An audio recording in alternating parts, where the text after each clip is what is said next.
Welcome to the True Grime Stories podcast, where in every episode, we'll unravel a new mystery of cleaning business transformation from a grimy mess to a great success. Join me, your host, Jeannie Henderson, as together we dig up cleaning business secrets that you've been dying to know. Well, hello everyone, and welcome to the very first episode of True Grime Stories. I'm your host, Jeannie Henderson. I'm the CEO of Jeannie Cleaning in Michigan, and I'm a CBF coach. And I'm so excited to get started today to deliver this podcast to help everyone who is looking for help in the cleaning business, specifically the residential cleaning business. You know, if you're already in the cleaning business and you're trying to figure out how to grow it, or if you're thinking about being in the cleaning business, you're in the right spot. And I'm really excited that our very first guest is someone who has really impacted my life and the lives of many other cleaning business owners. And that is Debbie Sardone. And just to tell you a little bit about Debbie before we get started, there's so much to say, but Debbie is the founder and owner of Buckets and Bodes Maid Service in Flower Mound, Texas. And she's the owner of Speed Cleaner, or co-owner of Speed Cleaning, and also the founder of Cleaning Business Fundamentals. And she's the founder of Cleaning for a Reason. So Debbie has had a huge impact in the cleaning industry. She took a small business that she started out of her home, cleaning by herself, like many of us did, into a multi-million-dollar empire of many businesses. And she has helped thousands of cleaning business owners all around the world to grow and be successful in the cleaning industry. So Debbie runs several live events every year. And we always look forward to the times that we get together. It's a great community that Debbie's created in Cleaning Business Fundamentals. We'll tell you a little bit more about that later. But I think you're really going to enjoy hearing from Debbie today as she shares her grime story and how she got started. So welcome, Debbie. Thank you for being on our very first episode. It is such an honor to be on the first episode, Jeannie. I have been so excited about your launch of True Grime Stories for the industry for a while. So I can't believe this day is finally here. It's so exciting, and I'm honored I get to be your launch guest. So I can't wait till we start digging into all the true grime that's happened in the industry and in my life, as well as the lives of other cleaning professionals. It's just a great topic. Yeah, I know we're all out there searching for help, so I'm so glad that we get to kind of partner on this and help cleaning business owners all over the world through our podcast. So let's dive in. Pretty excited to talk about your grime story. All of us cleaning business owners at one point hit a point where we're stuck or we're miserable or we can't figure our way out. What was your grime story? What was happening in your business when you knew that it has to be better? There has to be some way to do it better than this. Yeah, there has to be a better way. Otherwise, I'm out, right? Uh-huh. It's like you kind of have to hit rock bottom and have the ultimate grime scene going on in your business before you do anything. Because if you're not insanely miserable, you can tolerate and wallow in semi-misery for years. But I did hit that brick wall. And I remember the day when I told my husband, I'm just going to go back to cleaning. I can't take it anymore. The stress is too high. People are always quitting. You know, I had already put down the mop. I was trying to build a big cleaning company. I didn't know what I was doing. And I was ready to quit. I was literally ready to walk away. In fact, this was back when my business was all on 3x5 cards. Do you remember the 3x5 card box? Yeah. And inside was a 3x5 card for every client I had. And I don't know how many I had back then, but I actually have that little box of 3x5 cards to this day. Wow. And yeah, I do. And I was going through. So how many employees, how many clients do you think you had? I might have had 30 or 40 clients. I remember the card, stack was about that deep. Mm-hmm. And so I probably had 4 employees coming and going. So one day I'd have 3, the next day I'd have 4, and the next day I'd have 2. It was a feast or famine. And that was that was my brick wall. Speaking of brick walls behind me, that was my brick wall where the true grind got too intense and I wanted to quit. So I pulled out my 3x5 card box and I was pulling out my favorite clients that paid the best, right? Like these were the ones that averaged $6 an hour. But I pulled out the clients I liked the best. And I was setting those aside because I was going to go back to cleaning. I was going to fire everybody and give away my clients to the people that worked for me. And my husband just sat down with me and he said, well, do you really have to just quit everything? What if you just cut back, right? And instead of doing estimates all day Saturday, half a day on Sunday, Monday nights, Tuesday nights, Thursday nights, what if you just did one estimate a week and one estimate on Saturday mornings and forget the rest, And so that was kind of my first turning point where I realized, I don't have to give up. I could control it. But then my second grime scene where it was like, Jeannie, I was 3 feet from gold. I was sitting on the edge of $1 million. And this was back in the late 90s. So $1 million in the late 90s when we were all charging 20 and 25 an hour was like $2 million plus. But I was on the edge. Yeah, for sure. Like that today. And so I was sitting on the edge of reaching that $1 million mark that I had been trying so desperately to hit. But I couldn't figure it out because at this point, the business was bigger. I had overhead. I'd already bought a bigger house, bought nicer cars. I had an office and an office staff. And my business was bleeding money so badly. There were times I couldn't take a paycheck.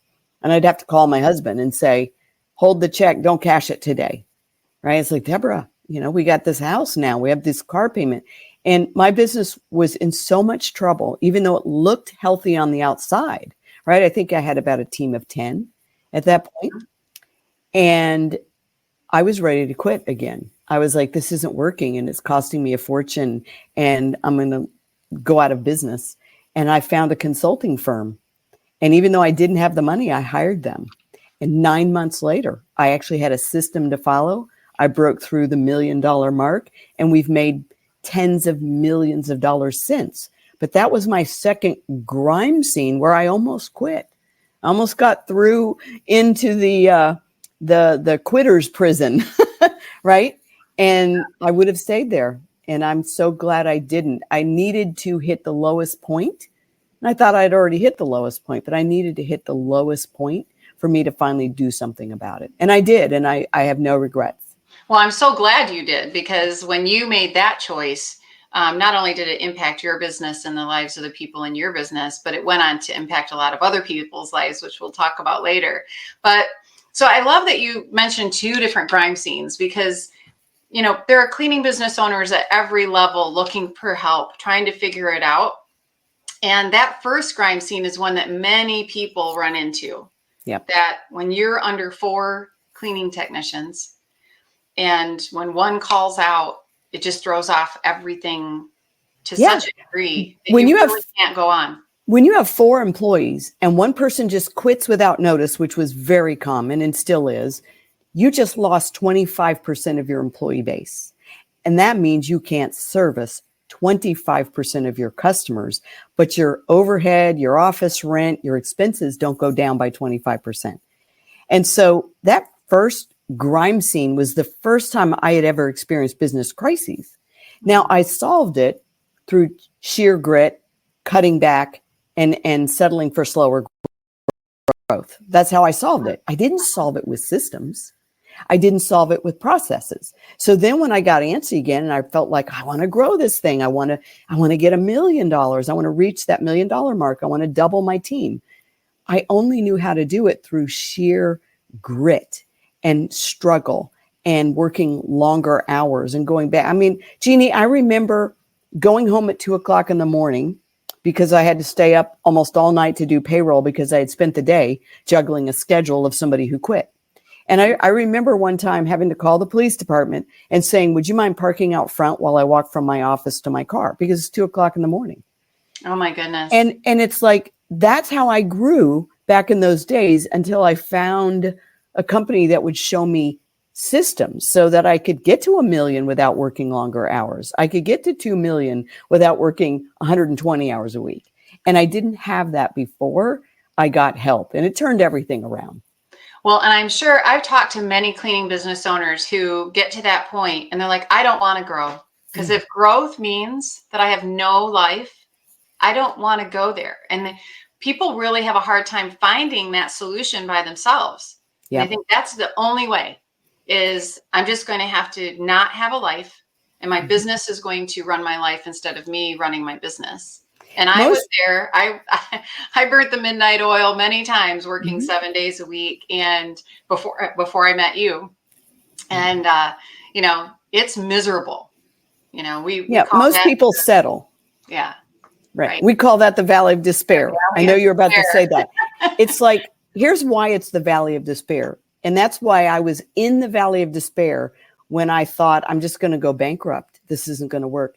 It is because you've gotten big enough to where it kind of doesn't make sense to close your doors. Back when I was all 3x5 cards, I could kind of do it, go back to cleaning, and I'd make just about as much money I was making back then with my 3 and 4 helpers.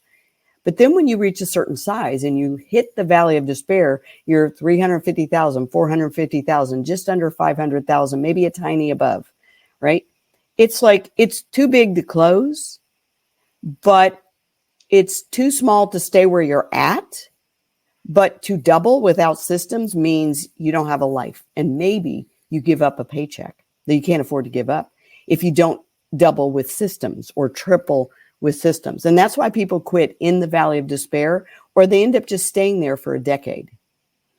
Yeah, I've talked to many people who are stuck at 500,000 or 600,000 for years, and they feel they're proud of their business because they've built a significant business, but they're a slave to the business. Yes. You know, they can't take vacations, you know, they can't figure out their way around it.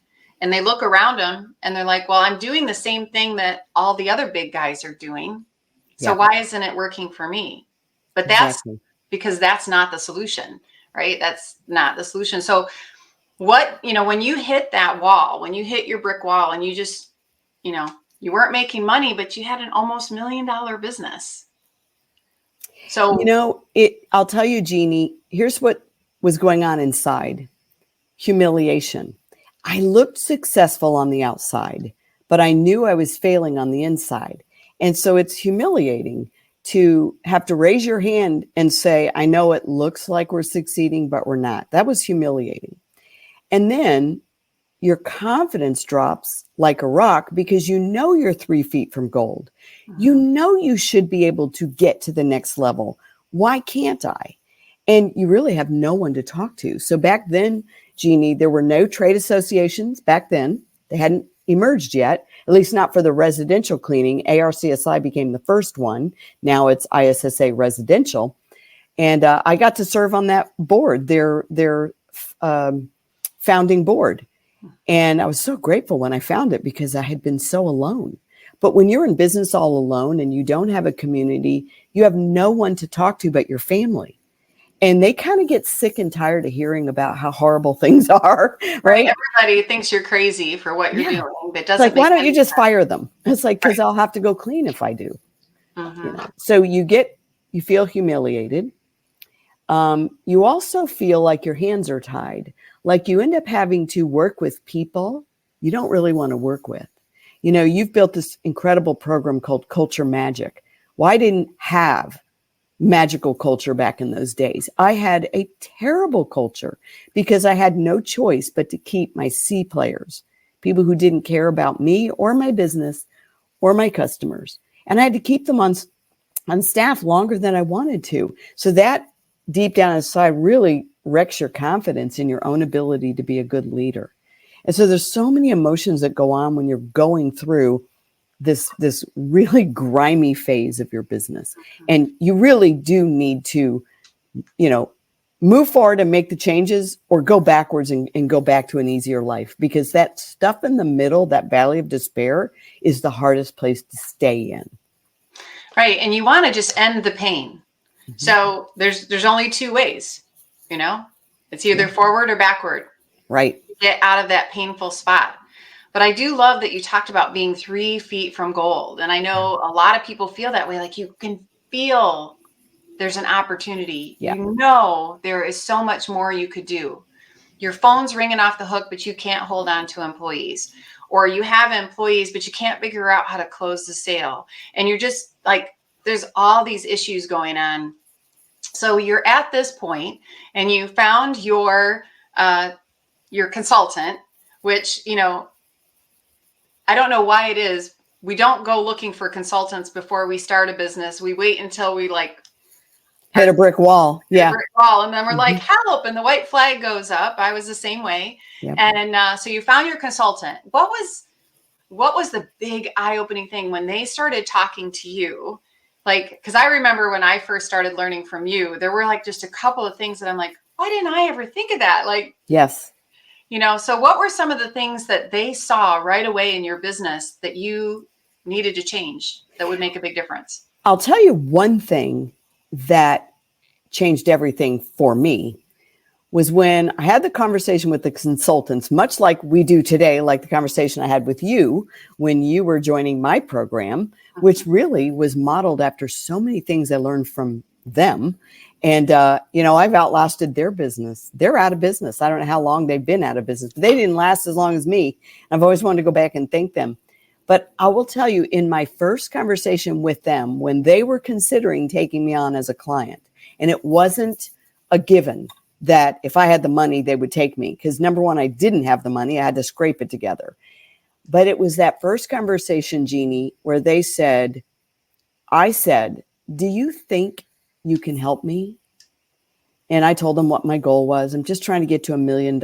I want my paychecks to be steady. And I want a team full of happy people who love working for me instead of miserable people who can't wait to quit without notice.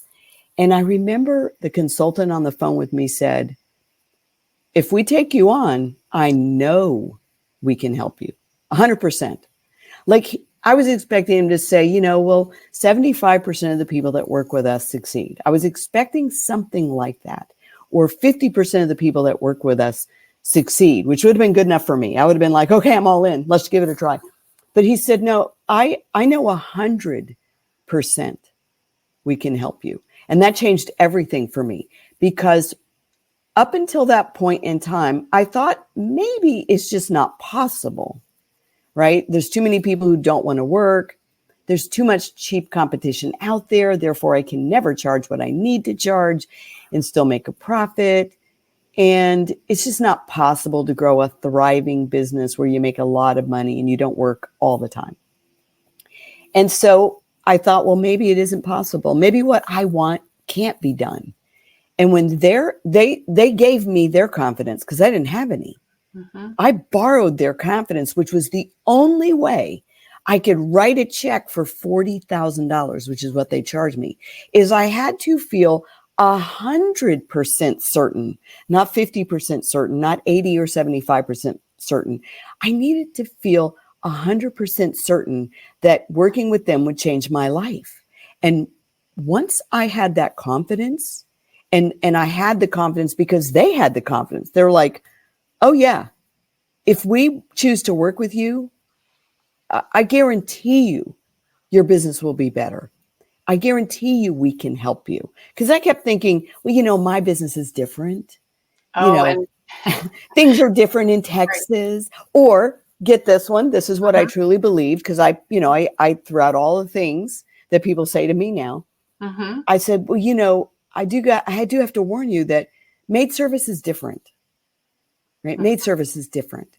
Yeah. And it's like, you know, there's all these people that can find it cheaper, and there's all these workers that can go steal your clients and become your competitor after you poured all the training into them. And, you know, I just shared all the unique challenges of the maid service industry. And he said, if we take you on as a client, I'm 100% certain we can help you. That was all I needed, Jeannie. I needed somebody else to tell me 100% it is possible. And I was all in. That belief piece. Right? Like believing that you can build a better business. Yeah. And we do as entrepreneurs when we get into that situation. I don't know if we're making excuses, but we tend to say, well, it's different in my area, or the maid service can't really grow past 1 million. I mean, that just doesn't make sense. Or, we start to, it's like how we self-comfort. We, it must be right here. You can't create something that you can't visualize, right?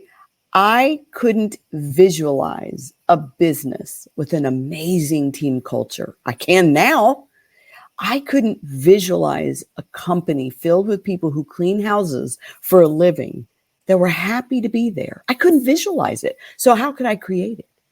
And once they said, oh yeah, we've seen it, we've done it, I was like, show me, I will pay you. Now, I didn't know how I was going to scrape together the money. Once they said, yes, we'll take you. And I'll tell you, Jeannie, back then, the reason why I wasn't sure they would take me on as a client is the person who sold me the package, who sold me into the concept of you need to hire the George S. May consultancy firm. They said, but I don't know if they'll take you because they only work with businesses with 10 or more employees, W-2. Well, back then I was like, yeah, they're all independent contractors. And he said, I don't know if they'll work with you. But when I told them that, they said, yeah, they're really 1099 employees. And they helped me get that right. Within 6 months, I was even able to become legitimately W-2. And so they saw me as a legitimate business with a lot of opportunity because that particular program, you had to have at least 10. And I didn't have the money, but I found a way. And it was the most expensive thing besides my own home that I've ever invested in. I even buy used cars and usually spend less than that, at least for that day's market value. Right. It was the most expensive thing I ever invested in. And it took me years to pay it off. But I'm telling you, it took me from, a quitter's prison, literally, to the freedom and the financial freedom and the people freedom and the purpose freedom I always hoped that I could have, just didn't know it was possible inside this industry. Well, Debbie, I have been with you for 7 years now, and I have not heard that version of the story yet. Like, I haven't heard that part about how the, George S. May Company shared with you their confidence. Yeah. Right. And that's one of the things that's so important about reaching out for help, which is what entrepreneurs often don't do out of either pride or fear. We don't ask for help. We're like, I got to figure this out all by myself. And the truth is, you don't. We assume nobody can help us. Mm-hmm. We assume nobody really understands our unique challenges. And we're incorrect. We are incorrect, thankfully. Yeah. There's so many ways that you can find help, and you should. Yeah. I believe that everyone should be part of an association and, part of a community where there are other people doing the same thing that they're doing, because we just learn from each other. But to have these great coaches come into your life, I love the story about how it impacted you and your business, but also how it then took you into a whole other adventure. So let's break here. Let's take a little pause. I love hearing about this Grimes story, and we'll come back and investigate it more. But first, let's hear from Cleaning Business Fundamentals, the program that Debbie developed, and our sponsor. So let's hear a message from CBF. Is your cleaning business a grime story? There's no need to stay stuck in the muck because you're not alone. With over 500 active members and more than 500 graduates of our Cleaning Business Fundamentals program, CBF is the #1 cleaning business academy in the world and has created more mop-free millionaires than any program in the industry. Learn more and let CBF take your residential cleaning business from a grime story to a gleaming success. Well, welcome back, everyone. We're here with Debbie Sardone, the founder of Buckets and Bows Maid Service and Cleaning Business Fundamentals. And Debbie was sharing before our break all about her grime story and how she started to search for help and found some help in a consultant firm. So, Debbie, what were the things that your consultant led you to do that took you from where you were stuck in the muck to getting unstuck? I probably couldn't have articulated it back then the way I'm able to break it down into the framework that I have today. But I realized, and now as part of Cleaning Business Fundamentals, it was the framework of success that they gave me is really how we help, and you're one of the master coaches in our program, how we help other people achieve the same level of success. And so one of the first things we worked on, so when they came out, you got to remember, Jeannie, this is back in the 90s. None of us were using the internet. I'm not going to say it wasn't invented yet. We just weren't using it. None of us, like QuickBooks didn't even exist back then, It right? was You did. slow, and there was that little modem sound when you tried to. Yeah. Oh, AOL. Yes. A little squawking sound, Those right? of you who aren't old enough to know, but the internet didn't work back then. It didn't work. In fact, my first pen pal on AOL was Sharon Cowan. She's the one that introduced me to using the internet for, like emailing people and having pen pals. That's what we called it back then. Mm-hmm. And so one of the first things that they worked on when they flew out to my business, and we're talking a team, I can't remember exactly how many, but there were at least 3 or 4. And you got to remember, that explains the cost. They had to fly to you. They had to stay there with you for a period of time. Hotel, airfare, all their meals they had to pay for, and their consultant day rate. And there were 3 or 4 that started the project. They called them projects. And I had to keep running to the bank every few days to borrow another 10,000 and another 10,000 and another 10,000. And about 2 weeks in, I ran out of money. The bank said, we're done. I kept increasing the line of credit and maxed out my credit cards. And at the end of the 2 weeks, I said, I'm out of money. The bank won't give me any more. And they said, okay, we're packing up and going home. Wow. And they did. And I never saw them again because there was no ongoing coaching like we've built into our program today. It didn't exist. So they did the, let me show you how and what to do. That's what they did. So the what to do and the how to do, they gave it to me, and it was life changing, but there was no do it with you. And that means when I hit the other grime scene, like at 9/11, and then years later, pandemic, all the different grime scenes that we come up on when you are a business owner, no matter what industry you're in, I never saw them again. But they left me with a framework that we follow to this very day, Jeannie. It's the same framework I gave to you and I've given to hundreds and hundreds of other cleaning business owners. But the first framework was the owner's role. And they dug deep into what I do. And how many days a week do you have to leave the office and go clean because somebody called in sick or somebody quit or your trainer wasn't available and you had to train? How many days a week were you out in the field? So the first thing we worked on was the owner's role. And they showed me the difference between me doing, which back then we would call $10 an hour work. There's no such thing now. Most people would call it $20 an hour work. But they showed me the difference between me doing $10 an hour work and me doing $100 an hour work. Or you and I now, we talk about it today, doing $20 an hour work or $1,000 an hour work. And at that point, I put down the mop and I never picked it up again, which is really what now we call a program inside of CBF called 90 Days Mop Free.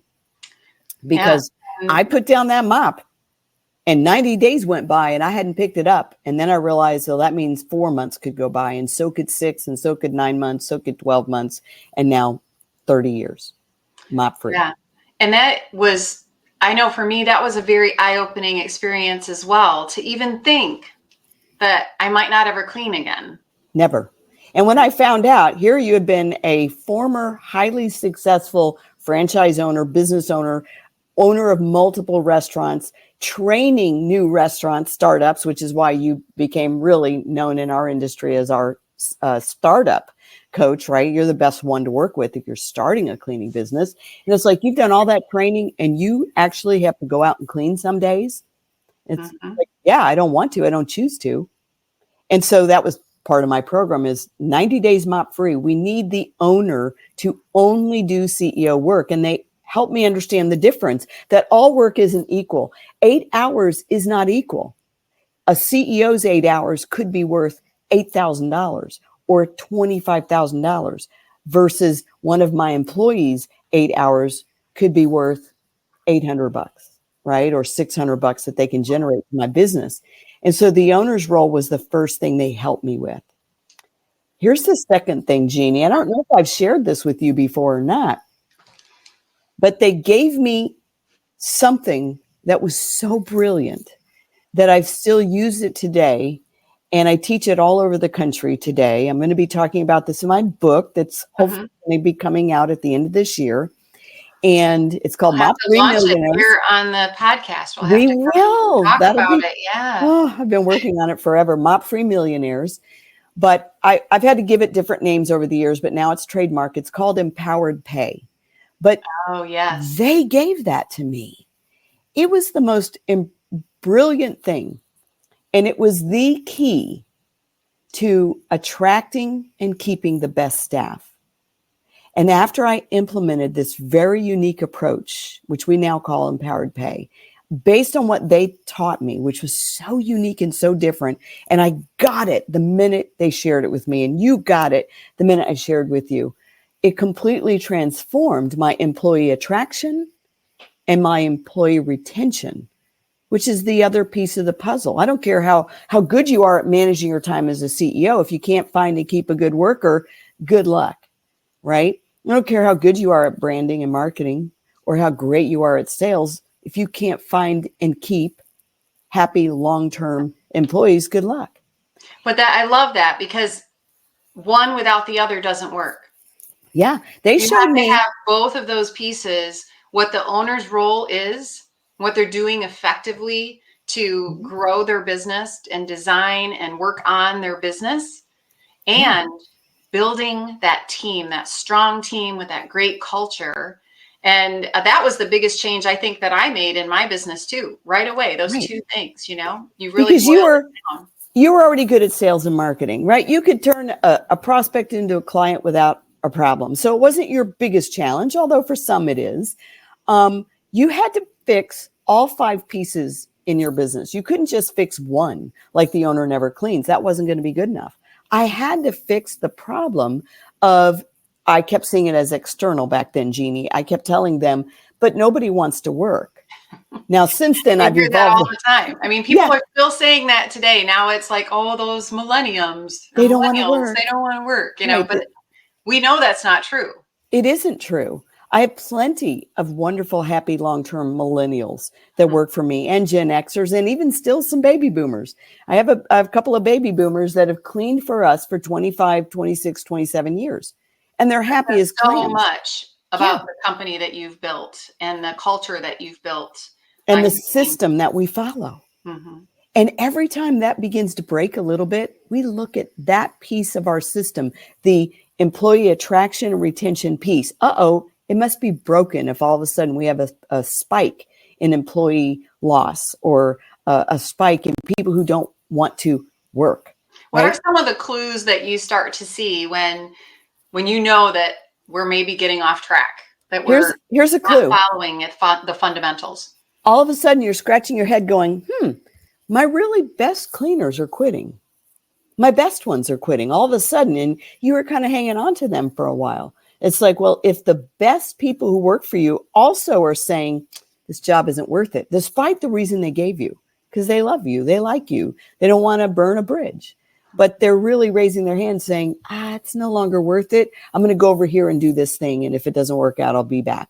Right? That's the first clue, is when you start losing your seasoned people, it's possible that something has gone off the rails with your system around attracting and retaining.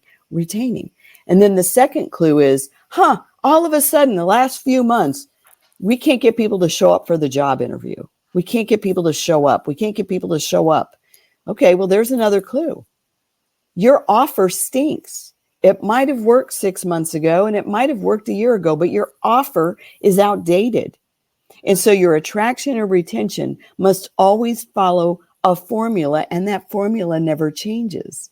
And when I see that in my own company, I'm like, let's go back to the formula, right? What percentage are we spending now on labor now that we've raised prices? Oh, we're saving money now that we've raised prices. That's where it's broken. You didn't keep up with pay. Right. Yeah. If revenue goes up, pay should go up as well, right? That's right. Yeah. And too many times people have such a broken business that they finally get up the courage to raise prices. And what do? The owner finally can pay themselves a little bit more. So like they're so hungry for a little tiny raise, they give themselves the raise. Instead, their business is still broken. Their business still can't afford to pay you and them really, really well. Everybody needs to benefit, not just you, the owner, not just the customer. All three of us in this business have to benefit. The VIPs, our employees, our customers, and the owner. If any of those people are shortchanged, the business doesn't work. So the owner's role and the staffing and retention system. The third piece, they gave me, Jeannie. So many things I've forgotten. I got entirely from them. And Jeannie, I haven't changed anything. Like nothing since they gave it to me, because it worked. When a system works, the system doesn't change. Right. Tactics change, the times change, the economy changes. Your tactics, will change, but your system, your strategies don't. So they gave me the profit model. It's the same one I follow today. It's the same one I taught you. It's the same one that when our profit model gets out of whack, I can say that's why we're losing staff. Right. That's why we're losing customers. And they gave me a profit model to follow. Every time I talk to a business owner that's struggling, one of the first things I'll ask them is, so tell me, what is your profit model? And they're like, what do you mean? And I'm like, exactly. You don't have one. You don't have a profit model to follow. Well, they gave me one, and I have followed it ever since. And whenever I run into trouble, I look at one of those three buckets and I realize, here's the problem. Well, and the thing about that, Debbie, I remember when you first gave me that profit model, and I went, this is where I'm supposed to be, and it acts as a guide for your business all the time. And to be 100%, honest, we started to stray in our business, or we started to see some shifts in where costs were, and our cost of goods sold or our employee labor was too low.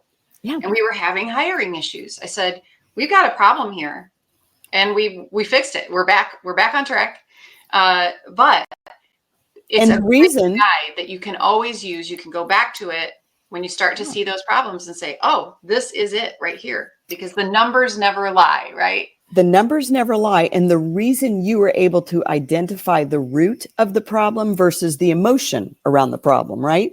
There's the real reason you have the problem, and there's the emotional reason, right? The emotional reason is those Gen Zs, or it's the pandemic, or it's the labor shortage, or it's the election, right? Those are the emotional reasons. But you were able to go, wait a minute, let's look at the profit model. Oh, look, we're off, right? We're off. So the model, the system becomes your boss. That's why whenever a CBF member kind of slips backwards, all of a sudden they stop growing, or their business is in decline again. And I've been there, right? It's like, wait a minute. Let's go see what we changed in the system, the strategy. And the profit model is one of the first places to look. Now, it is different for different businesses, but most people don't even have one they're following. Right. Yeah. And, often we talk to people who aren't, don't have a handle on what their numbers are. Yeah. And that's one of the great things that we learn in CBF.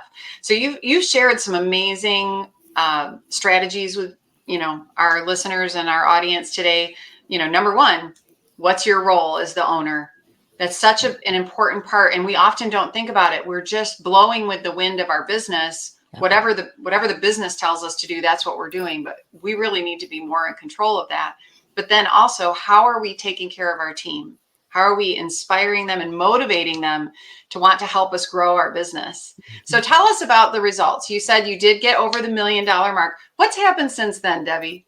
So here's what's so funny, Jeannie, because I've had lots of true grime stories going on in my business, right? Because if you're in business, if you're an entrepreneur, crises will never end. And so you better have a strategy to overcome every crisis that hits you, right? The hurricanes are never going to end, which so much of our country is going through right now. Yeah. So if you're waiting for the next crisis to blow over, you're not tackling it the right way. And so I remember that I got to the $1 million mark. I felt such a sense of relief. I was finally profitable again. I finally had a happy team. And not too long after that, 9/11 hit. And our economy in the Dallas market, along at the same time, the dot-com bust and the housing market crash, all this kind of happened very close in time. And my business went into a tailspin and it started going down. And I almost lost it. And it was time to pivot. And here's what I kind of figured out years later. When you're alone in business, you don't have anyone to help you pivot. And you do need a community. You need people that are way further ahead of you that you can look to and go, well, how'd you get through that last crisis? How did you get through that economic recession or that dot-com bust back in the Dallas area and throughout the country? And if you have people who are ahead of you that can say, oh yeah, don't worry, I'm 100% confident you too can grow through this. You won't lose your business. They can show you the way. And I realized how important community was. And it took me a while, Jeannie. I'm not sure we really had community so much when you first joined 7 years ago. I added it. I added it because I discovered that you can be stuck at the new level you finally get to, and you could stay there for years. And that's what happened to me when they flew home and they went back to Chicago and I never saw them again. I was alone. We did have my trade association that eventually became a thing and that we could meet each other once a year, but that wasn't enough. And so I stayed stuck, Jeannie, at $1 million for almost 20 years. And what I didn't know then, but I do understand now when it comes to economics, if you've been stuck for more than 6 months, it's because something's wrong. It isn't because you choose to be stuck. Nobody chooses to be stuck. Something is wrong. Well, I was stuck for 20 years, which in my mind, well, I'm content. I'm coasting. I have all this freedom. I've got time to start my nonprofit. I don't want to have to step into the business, roll up my sleeves, work my head off again to get it to 2 million. But I was telling myself a lie, because if I'm stuck at $1 million for 20 years, I'm actually in decline because the dollar is worth less every year due to inflation. And due to the longevity of your office staff, they all make more than they did 20 years earlier. Many of them are still with me. Right. And they all earn more benefits and they all earn more vacation that I have to pay for. And it's like, I didn't know it, but my business was in decline because it wasn't growing. And that was another, fortunately, I had my CBF community around me that helped me realize, well, I don't have to be stuck anymore. And I mean, I remember just when we were starting to, grow this community, how much I loved it, because I had come out of the franchise world and had been in restaurant franchises for many years before owning our cleaning business. And I missed that community of other business owners doing just exactly what I'm doing. I can pick up the phone and call them anytime and say, hey, I know you had this problem before. How did you fix it? And I don't have to come up with the solutions all by myself. Plus, you could call them up. You could call them up and say, so what brand of mozzarella are you using? Right? We did. That wouldn't work anywhere else, but it worked inside your industry. And they're like, this is the brand we're using and our customers love it. And you can save money here. And that's what we do. Right. And we do it all the time. And I hear stories all the time inside of the Cleaning Business Fundamentals community. And you had mentioned the other grime stories, there's themes that kind of come into your life unexpectedly that you don't have any control over. And the pandemic was a big one that we weathered together, and that you led the charge through that pandemic. And we were at CBF Live when the whole world started shutting down in March of 2020. And you realized, you'd been through a couple of these huge crises before. You knew what to do. And the amazing thing about being part of this community is we had a guide to hold the lantern ahead of us and walk us through that. And I was watching people all over the industry losing their businesses, and in the restaurant industry in particular, but in the cleaning industry, people were giving up. They thought, we can't go into people's homes. It's too scary. It's not safe. And they were giving up. And you said, no, don't give up. This is an opportunity. And I watched not only my business, but businesses all over the United States actually grow during this period because we had you and we had our Cleaning Business Fundamentals community to kind of support us and carry us through. You know what happened, Jeannie? I realized in that moment that if I had confidence that we were going to be 100% okay, then I could give that confidence to business owners who would be 100% okay. Versus if I didn't have that confidence and I was like, oh my gosh, this is going to be really bad.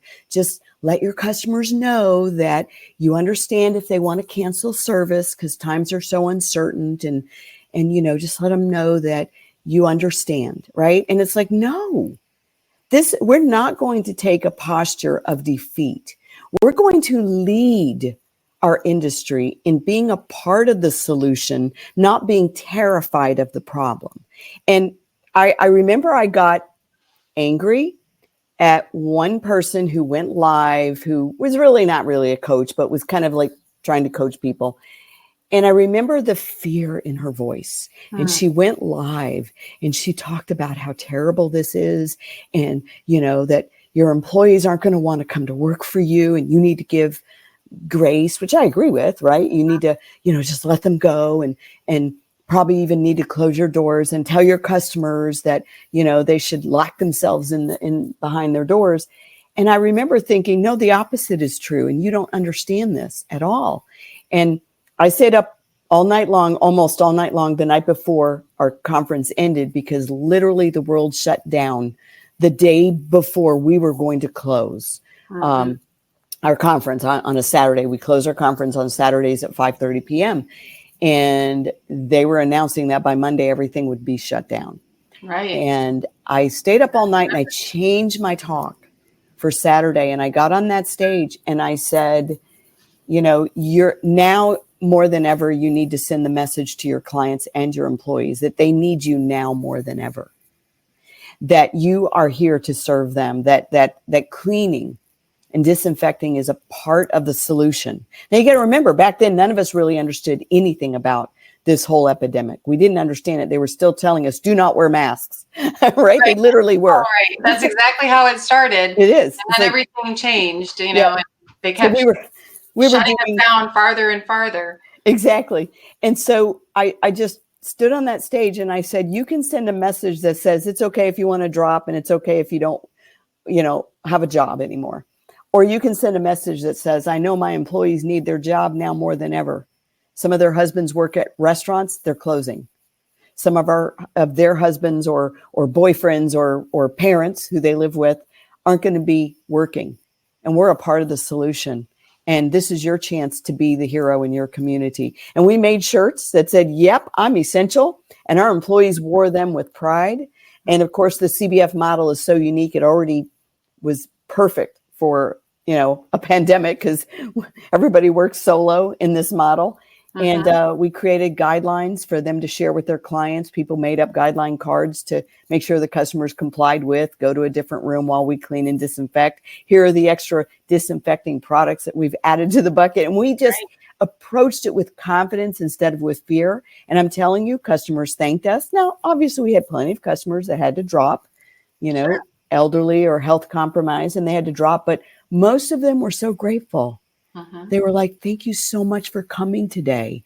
It's like, no problem. Go to another room. Well, and this is a real example of the leadership that we have inside of Cleaning Business Fundamentals, is that whether it's an industry-wide crisis like that, or it's a unique crisis that you're experiencing in your community, we come together and we support each other. And there's always someone who's been through something similar who can help you through it when you're part of a community. And as entrepreneurs, you don't have to be, a lone wolf and figure it all out by yourself. And actually, you probably shouldn't, because there's always someone who has been there before, has figured out a stronger, faster way, and you can shortcut your growth. Like that. You collapse time. Yeah, right. You collapse time when you invest in your education. And I'm so glad that I found you. And I'm so glad you found us, because you've taught me so much about culture and how to enrich the culture of my own team. And then, of course, the experiences you bring to the whole CBF community because of your background in training, your background in, restaurant development. It's like you bring all these great minds together, but we're all doing the same thing. We learn from each other. Yeah. No, there's definitely power in all these different experiences coming together. I love watching how our community shares so openly when people have a new idea. It lifts us all. Yeah. That phrase that you often say, lift as you climb, and our community, everyone embraces it. So cleaning business fundamentals started, what was that, 2000, about 10 years ago? No. Well, I've been doing iterations of it for almost 20 years, oddly Okay. enough, really literally teaching the same formula, but this is version 3, and I really launched version 3 about 10 years ago. Okay, right. Yeah, the one that I'm a part of. But then prior to that, it was Never Clean Again.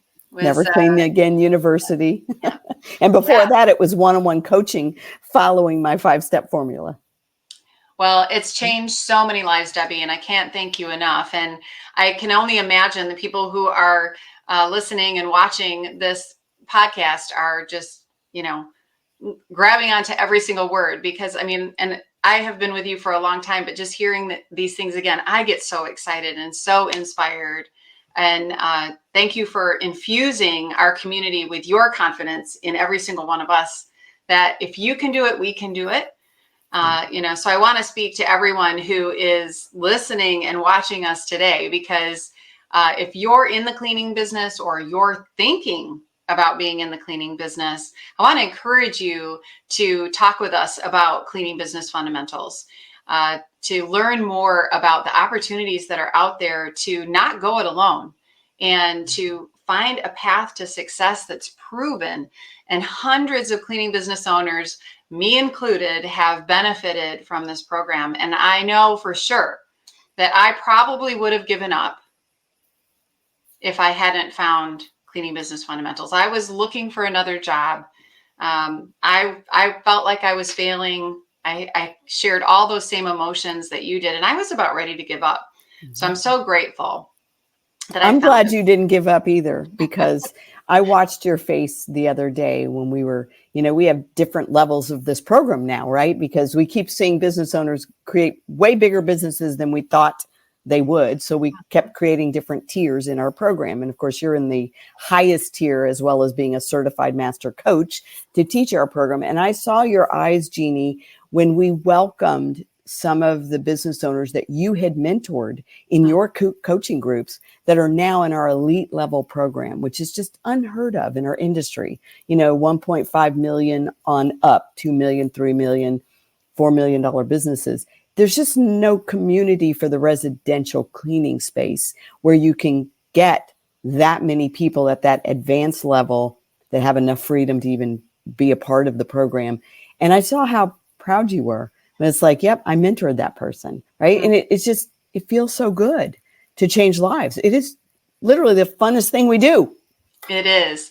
And each and every one of us have the opportunity to do that in our business. I love doing that with my team in my business, Jeannie Cleaning. I've watched so many of those people grow and blossom because I've become better at what I do. I've invested in myself as a leader, and I've been able to then grow leaders in my business. So it is so rewarding, Debbie. And thank you so much. And I'm just so glad that you were here for our very first episode of True Grime Stories. This is just the beginning.